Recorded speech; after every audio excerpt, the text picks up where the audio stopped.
माता सती का भगवान भोलेनाथ के चरणों में अनन्य प्रेम, प्रगाढ़ प्रेम। इसी कारण माता सती ने अपने शरीर का परित्याग किया और परित्याग करते करते अंत समय में भी कहा गया है अंते मति सागति, अंत काल में हमारी मति जहां पहुंच जाएगी हमारी वही गति हो जाती है। इसी कारण संत लोग, मुनि लोग योगिनाम नृप निर्णीतम हरेर नामानुकीर्तनम, भगवान के नाम का संकीर्तन करने के लिए क्यों कहते हैं? योगी जन, मुनिजन, ऋषिगण ये क्यों कहते हैं कि बार बार भगवान का नाम लो, भगवान का नाम लो, भगवान का नाम स्मरण करो? ये क्यों कहते हैं? ये इसीलिए कहते हैं कि भगवान का नाम लेते लेते हमारे तन मन में भगवान का नाम इस प्रकार बस जाएगा कि हमारा अंत समय भी जब आएगा तो उस समय भी हम भगवान का नाम ही लेते लेते अपना अंतिम क्षण गुजारेंगे। इसलिए भगवान का नाम सतत लेने के लिए कहा गया है, सदैव भगवान का नाम लो, इसीलिए कहा गया है। अंत में जहां हमारी मति पहुंच जाती है वही हमारी गति हो जाती है। हम लोगों ने श्रीमद् भागवत जी में श्रवण किया है, पहले भी हम सब ने, आपने श्रीमद् भागवत जी की कथा में जड़भरत जी का चरित्र श्रवण किया है। आपके इसी क्षेत्र में पुनः अभी ये 15 से 23 के बीच में हम लोग श्री राम कथा श्रवण कर रहे हैं। पुनः आपके इसी क्षेत्र में, आपके इस पास में ही गांव का नाम है कटिया, सब लोग जानते हैं ना कटिया, यहीं पास में कहीं पे है। कटिया में 3 अप्रैल से 9 अप्रैल तक श्रीमद् भागवत जी की कथा हम लोग श्रवण करेंगे। अभी राम कथा में हम लोग गोता लगाएं, फिर भागवत कथा में गोता लगाएंगे। जय जय श्री राम। तो मेरे भाई बहन, अंत में हमारी मति जहां पहुंच जाती है हमारी वैसी ही गति हो जाती है। जड़भरत जी की अंत में मृग में आसक्ति हुई, मृग में आसक्ति के कारण उन्हें मृग बनना पड़ा दूसरे जन्म में। पुनः उस मृग का उद्धार करवाना था तो पुनः एक ब्राह्मण के कुल में जन्म लेकर के आए। तो ऐसे एक आसक्ति होने के कारण 3 बार जन्म लेना पड़ा। तो हमारी अंत समय में जहां आसक्ति, जहां बुद्धि अटक जाएगी वहीं हम पहुंच जाते हैं। अंत में अगर प्रभु का स्मरण हो गया तो हम वहां पहुंच जाएंगे। अंते मति सागति, इस बात को हमेशा ध्यान में रखें।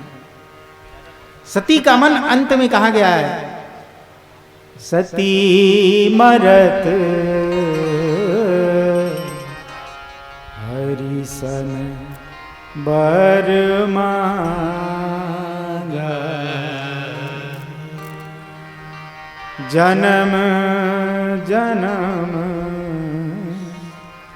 शिव पद अनुराग।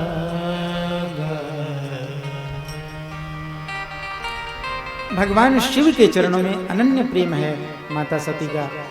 इसलिए अपना शरीर छोड़ते छोड़ते भी माता सती ने भगवान से यही प्रार्थना की है, हे प्रभु मुझे जन्म जन्मांतर तक जब भी जन्म मिले मेरा मन भगवान शिव के चरणों में रमा रहे और मैं उन्हीं की सेविका, उन्हीं की दासी, उन्हीं की अर्धांगिनी के रूप में जन्म लूं। हे प्रभु मेरे ऊपर ऐसी कृपा करें।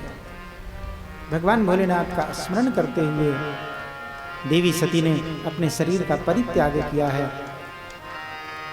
श्री गोस्वामी जी लिखते हैं, ते ही कारण हिमगिरी गृह जाई, जनमी पार बतीत पाई।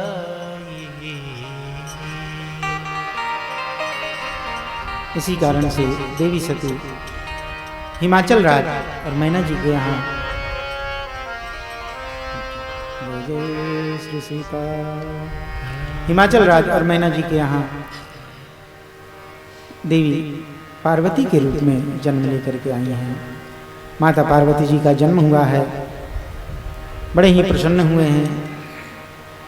हिमाचल राज्य मैना रानी धीरे धीरे माता पार्वती थोड़ी बड़ी भई हैं।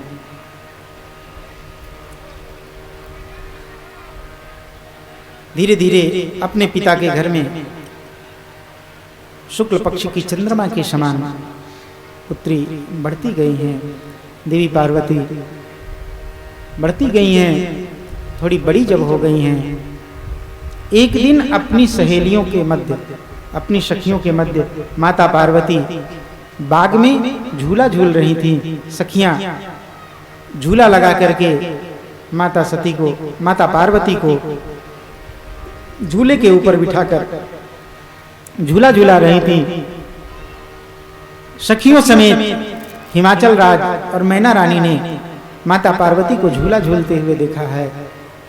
बड़ी कौतूहल का विषय था। माता पार्वती सखियों समेत हास्य विनोद इत्यादि कर रही हैं।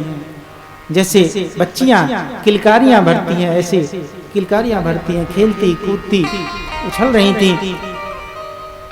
माता पार्वती को जब खेलते कूदते देखा है, सखियों को झूला झूलाते हुए देखा है, सखियां झूला झूला रही हैं, बड़ा ही सुंदर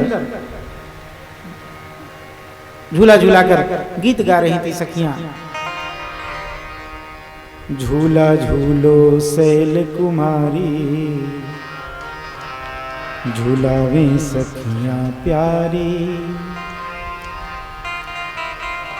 हरे वृक्ष पर लगो ही डोला, हरी लता फुलवारी। हरी जरी की डोरी बंधी है, हरी लता फुलवारी। झूलावे सखियां प्यारी, झूला झूलो शैल कुमारी। झूलावे सखियां प्यारी, झूलो शैल कुमारी। झूलावे सखियां प्यारी। सखियों के मध्य जब माता पार्वती को झूला झूलते हुए देखा है, तो माता मैना जी का मन बड़ा भाव में भर आया। पुत्री को जब बड़ा होते हुए देखते हैं तो माँ बाप का हृदय भर आता है। अपनी पुत्री पार्वती को जब इस प्रकार से हंसते खेलते देखा है, माता मैना जी श्री हिमाचल राज से कहने लगी, देखिए अब हमारी पुत्री धीरे धीरे बड़ी होती जा रही है, और मेरी पुत्री जिस प्रकार सुंदरी है, जिस प्रकार ऐसी मेरी पुत्री का स्वभाव जैसा है, मुझे लगता है मेरी पुत्री के योग्य वर मिलना बड़ा मुश्किल है। एक काम कीजिए ना, आप अभी से मेरी पुत्री के लिए वर ढूंढने का कार्य शुरू कर दीजिए। अभी से अगर हम वर ढूंढने लग जाएं तो हो सकता है कुछ दिन लगे हमें, और तब तक हमारी पुत्री भी थोड़ी बड़ी हो जाएगी। तो आप अभी से वर ढूंढने का कार्य शुरू कीजिए, पुत्री के लिए वर ढूंढवाइए।